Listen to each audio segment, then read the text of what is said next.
దేవుని ప్రియులకు శుభములు. ఈ దినమందు దేవుని వాక్యాన్ని చదువుకుందాము. దినవృత్తాంతముల 2వ గ్రంథము 15వ అధ్యాయము 7వ వాక్యాన్ని చదువుకున్నప్పుడు, మీరు బలహీనులు కాక ధైర్యం వహించుడి, మీ కార్యము సఫలమగును. ప్రియ దేవుని బిడ్డలారా, చాలామంది ఏదో ఒక కార్యాన్ని ప్రారంభించి ఆ కార్యము సఫలము కాక బాధపడుతూ ఉంటారు. వారు ప్రయత్నం చేసి ఆ ప్రయత్నం విఫలమయ్యి ఇంకేం ప్రయత్నం చేస్తాములే, మరలా ఏం ప్రారంభిస్తాములే అని బలహీనులై అధైర్యపడి వెనుకంజి వేస్తూ ఉంటారు. ఈ దినమందు ప్రభు చెప్తున్న మాట ఏంటంటే, మీరు బలహీనులు కాక ధైర్యం వహించండి, మరలా మీ కార్యాన్ని ప్రారంభించండి, సఫలము చేయునుగాక.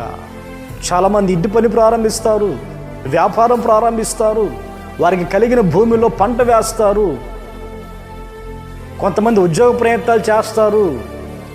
ప్రయత్నాలు చేసి విఫలమయ్యి బలహీనులయ్యి అధైర్యపడి మరలా ప్రయత్నం చేయటకు ఆలోచిస్తూ ఉన్నారు.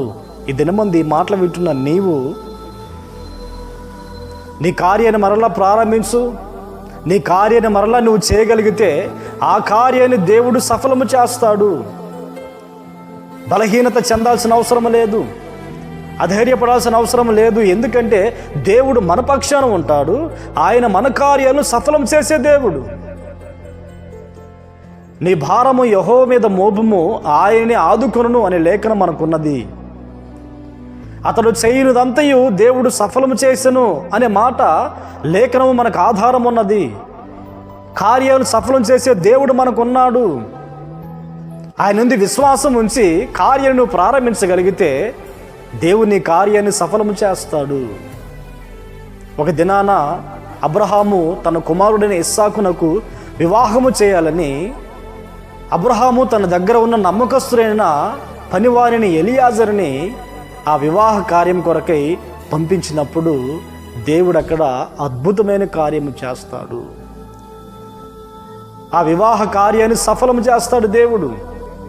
పేతురు గారి జీవితాన్ని కూడా మనం పరిశీలన చేసినప్పుడు రాత్రంతా ప్రయాసపడ్డాడు.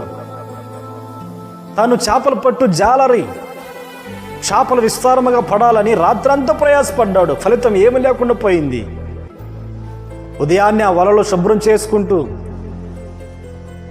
రాత్రంతా ప్రయాసపడ్డాను, ఫలితం ఏమి లేదు, ఆశీర్వాదం ఏమి లేదు, దీవెన ఏమి లేదు, మా ప్రయత్నం విఫలమైపోయిందని కన్నీల మధ్యలో బాధపడుతుండగా యేసుక్రీస్తు పేతురు దగ్గరికి వెళతారు.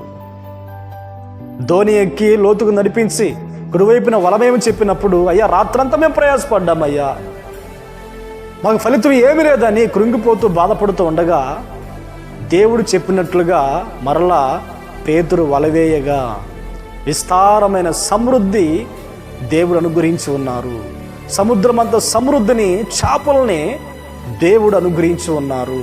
ఈ మాటలు వింటున్న ప్రియ దేవుని బిడ్డలారా, గత దినాలలో, గత సంవత్సరాలలో నువ్వు ప్రారంభించిన కార్యం విఫలమైందని నువ్వు బలహీనత చెంది ఉన్నావేమో, నువ్వు అధైర్యపడుతూ ఉన్నావేమో. ఇదిగో ఈ మాట వింటున్న నీవు మరలా నీ కార్యాన్ని నీవు భక్తి జీవితంలో కావచ్చు, భౌతిక జీవితంలో కావచ్చు, నీకు ఏది ఆశీర్వాదం అనుకున్నావో ఆ కార్యాన్ని నువ్వు ప్రారంభించగలిగితే దేవుడు దానిని సఫలము చేయునుగాక. ప్రార్థన. పరిశుద్ధుడా, ప్రేమ స్వరూపి, ఆశ్చర్యకరుడా, స్తోత్రాలనైనా ఈ దినమందు మా కార్యాలను సఫలం చేసే దేవుడునైనా, ఇన్నాళ్ళు కార్యం విఫలమై బలహీనత చెందుతూ అధైర్యపడుతున్న వారితో కార్యాన్ని సఫలం చేస్తానని ధైర్యపరిచినందుకు స్తోత్రాలు చెల్లిస్తున్నాం. ఈ దినమందు ఎవరెవరు ఏ కార్యాలు ప్రారంభించి ఉన్నారు నీ నామములో సఫలమవునుగాక నాయన. వీరి ఘనమైన కార్యాలు జరిగించండి. ఈ దినమంతా తోడుగా ఉండి ఆశీర్వదించి మహిమను పొందమని యేసు పేరట ప్రార్థించి అడిగి పొంది ఉన్నాము తండ్రి. ఆమేన్, ఆమేన్. దేవుడు మిమ్మల్ని ఆశీర్వదించునుగాక.